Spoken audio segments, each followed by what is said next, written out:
اسرائیل کا کامیاب تجربہ زمین سے زمین تک مار کرنے والا فتح میزائل جدید نیویگیشن سسٹم سے لیس اور 120 کلومیٹر تک مار کرنے کی صلاحیت رکھتا ہے۔ ISPR کا کہنا ہے میزائل کے آپریشنل اور ٹیکنیکل امور سمیت 2 نیویگیشن سسٹم کا مشاہدہ کیا گیا۔ Chairman joint chief of staff committee اور آرمی چیف کا پاک فوج کی آپریشن تیاریوں پر اعتماد کا اظہار۔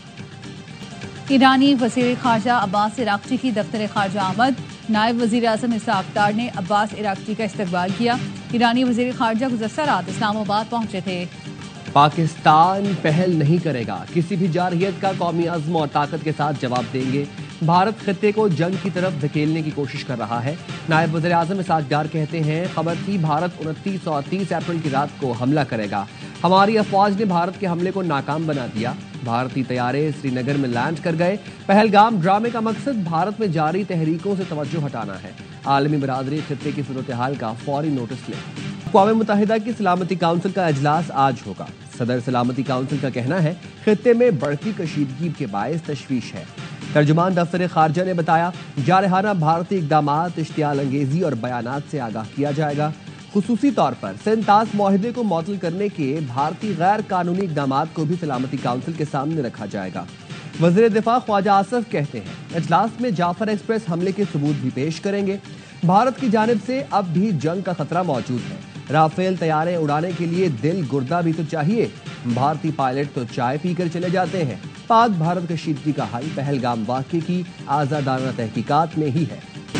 بھارتی اقدامات سے علاقائی امن و استحکام کو خطرہ لاحق ہے۔ صدر آصف علی زرداری کی پاکستان میں چین کے سفیر سے ملاقات میں گفتگو۔ 2 طرفہ تعلقات اور پہلگام واقعے کے بعد پاکستان اور بھارت کے درمیان صورتحال پر تبادلہ خیال۔ صدر زرداری کا بھارتی حکومت کے غیر ذمہ دارانہ اور جارحانہ بیانات پر اظہار تشویش۔ مشکل وقت میں پاکستان کا ساتھ دینے اور چینی حکومت کی مسلسل حمایت کو سراہا۔ چینی سفیر نے کہا دونوں ممالک آہنی برادر ہیں، ہمیشہ مشکل وقت میں ایک دوسرے کا ساتھ دیا۔ چین جنوبی ایشیا میں امن و استحکام کی مشترکہ خواہش کے حصول کے لیے ہمیشہ پاکستان کی حمایت کرے گا۔ خطے میں امن کے لیے سفارتی کوشش۔ ایرانی وزیر خارجہ عباس عراقچی سرکاری دورے پر اسلام آباد آمد۔ ایڈیشنل سیکرٹری ویسٹ ایشیا سعید اسد گیلانی نے ایرانی وزیر خارجہ کا استقبال کیا۔ ترجمان وزارت خارجہ کے مطابق ایرانی وزیر خارجہ عباس عراقچی پاکستانی قیادت سے اہم ملاقاتیں کریں گے۔ ایرانی وزیر خارجہ کا بھارت کا دورہ بھی اسی ہفتے شیڈول ہے۔ پاکستان امن چاہتا ہے لیکن بھارت نے جارحیت کی تو افواج پاکستان کا جواب منہ توڑ ہوگا۔ ترجمان پاک افواج کی سیاسی قائدین کو ان کیمرہ بریفنگ۔ وفاقی وزیر اطلاعات اور DG ISPR کا قومی سلامتی پر سیاسی رہنماؤں کے ساتھ سیشن۔ اجلاس میں پہلگام واقعے اور بھارتی جارحیت کے خلاف قومی اسمبلی میں قرارداد لانے کا فیصلہ کیا گیا۔ ذرائع کے مطابق متفقہ قرارداد آج شام ہونے والے قومی اسمبلی کے اجلاس میں لائی جائے گی۔ بھارت کے پرامن پاکستان کے خلاف اشتعال انگیز اقدامات جاری۔ بھارت کی جانب سے پاکستانی پوسٹروں پر بلا اشتعال فائرنگ کی گئی۔ سیکیورٹی ذرائع کا کہنا ہے بھارت نے آج رات متعدد مقامات پر پوسٹروں پر فائرنگ کی۔ پاک فوج نے بھارتی فوج کی بلا اشتعال فائرنگ کا منہ توڑ جواب دیا۔ بھارت نے لائن آف کنٹرول پر نکیال، کوئرٹا، شاردا، کیل سیکٹرز میں پوسٹروں پر فائرنگ کی۔ وزیر اطلاعات عطا طاہر کا بین الاقوامی اور مقامی میڈیا کے ہمراہ لائن آف کنٹرول کا دورہ۔ بھارتی پروپیگنڈے کو بے نقاب کرنے کے لیے زمینی حقائق میڈیا کے سامنے پیش کر دیے۔ کہا جو مقامات بھارت خیالی دہشت گرد کیمپس قرار دیتا رہا وہ عام شہری آبادی کے علاقے ہیں۔ پاکستان ایک ذمہ دار ریاست ہے جو نہ صرف علاقائی اور عالمی امن کے لیے بھی پرعزم ہے۔ بھارت اپنی داخلی ناکامیوں کو چھپانے کے لیے line of control per propaganda کرتا ہے۔ عالمی میڈیا نے اپنی آنکھوں سے اصل حقیقت دیکھ لی۔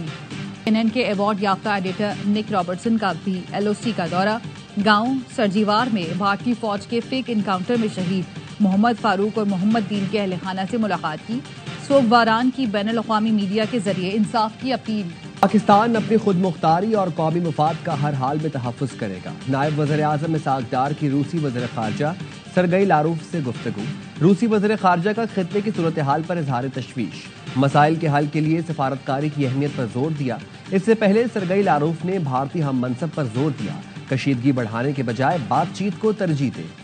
بھارت میں دہشت گردی، جرائم اور ریپ کے بڑھتے واقعات۔ امریکہ نے اپنے شہریوں کو بھارت کا سفر نہ کرنے کی ہدایت کر دی۔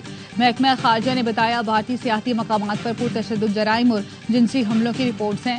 پاکستان بھارت سرحدوں پر مسلح تصادم کے خطرات ہیں۔ سیکیورٹی خدشات پر پاکستانی حکومت نے امریکی سفارتکاروں کی نقل و حرکت محدود کر دی۔ بلوچستان اور خیبر پختونخوا میں دہشت گردی کے خطرات کا خدشہ ظاہر کیا گیا۔ برطانیہ کا بھی اپنے شہریوں کے لیے پاکستان اور بھارت سے متعلق سفری انتباہ جاری۔ برطانوی حکومت کی اپنے شہریوں کو پاکستان اور بھارت کا سفر نہ کرنے کی ہدایت۔ سابق S S P Malir Rao Anwar اور دیگر کی بریت کے خلاف اپیلیں قابل سماعت ہونے پر ایڈیشنل پروسیکیوٹر جنرل سے رائے طلب۔ وکیل نے بتایا نقیب اللہ قتل کیس میں بریت کے خلاف اپیل دائر کی ہے۔ جسٹس عمر سیال نے نماز دی ہے، کسی کے ساتھ زیادتی نہیں کریں گے، جو کچھ فائل میں ہے ہم اس کو دیکھ کر ہی فیصلہ کریں گے۔ کراچی کے علاقے گلبائی کے قریب ڈمپر کی موٹر سائیکل کو ٹکر سے 10 سال کا بچہ جاں بحق، والدین زخمی، ڈمپر ڈرائیور فرار، مشتعل شہریوں نے ڈمپر کو آگ لگا دی۔ کرم واقعات میں ملوث 125 ملزمان کو حراست میں لے لیا۔ آئی جی خیبر پختونخوا ذوالفقار حمید کہتے ہیں علماء کرام کی ٹارگٹ کلنگ کے واقعات میں ایک گروہ ملوث ہے، موبائل نمبرز ملنے پر کچھ لوگوں تک پہنچ چکے ہیں۔ رواں مالی سال کے دوران خیبر پختونخوا ریونیو اتھارٹی کی کارکردگی شاندار رہی۔ 10 ماہ میں 42 ارب روپے کے محاصل جمع کیے، جو گزشتہ سال سے 40% زائد ہے۔ مشیر خزانہ خیبر پختونخوا مزمل اسلم کہتے ہیں جولائی تا اپریل تک سیلز ٹیکس آن سروسز کی مد میں 32 ارب روپے جمع کیے گئے۔ مری میں تیندوا آبادی میں گھسایا، نواحی علاقے دیول میں حملہ کر کے خاتون کو زخمی کر دیا۔ تیندوا آبادی میں آنے پر لوگوں میں خوف و ہراس پھیل گیا۔ شورکوٹ میں ٹرک اور بس میں تصادم، حادثے میں بچی سمیت 4 افراد جاں بحق، 9 زخمی ہو گئے۔ لاشوں اور زخمیوں کو THQ منتقل کر دیا گیا۔ مغربی ہواؤں کا سسٹم سندھ پر اثر انداز، کراچی میں آج گرج چمک کے ساتھ بارش کی پیش گوئی۔ خیرپور اور شکارپور سمیت سندھ کے مختلف شہروں میں بھی موسلادھار بارش اور ژالہ باری، کئی علاقوں میں بجلی معطل۔ میرپور خاص ڈویژن میں تیز ہواؤں کی وجہ سے آم کے باغات کو نقصان پہنچا۔ نادو میں گرد و غبار کے طوفان سے متعدد درخت اور بجلی کے پول گر گئے۔ نواب شاہ میں ایک گھر کی دیوار گرنے سے ملبے تلے دب کر 2 بچے جاں بحق، خاتون زخمی۔ اور PSL 10 میں آج ملتان سلطانز اور پشاور زلمی مد مقابل آئیں گے۔ کراچی کنگز نے سنسنی خیز مقابلے میں لاہور قلندرز کو 4 وکٹوں سے شکست دے دی۔ ایونٹ کے تمام میچز دیکھیے اے اسپورٹس پر براہ راست۔